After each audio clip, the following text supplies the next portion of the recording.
võlgades, ei võlga ära, kui oli väike lahakene jäetud.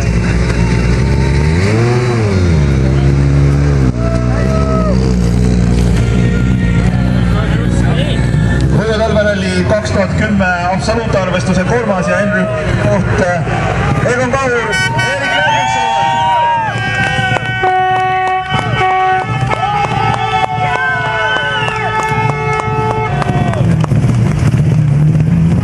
Egon, ma usun, et selle tulemusega siin aasta alguses võib vist rahule jääda. Ja eks see viimast aastat parim alguses. Ka siit on tõepoolest hea edasi astuda, nagu ma aru saan, ega sel aastal madalamat sihti kui meistritiitel võetud ei ole. Ja siit on juba pikki aastaid olnud ja ütleme nii, et nüüd on vähe parem algus ka edasi.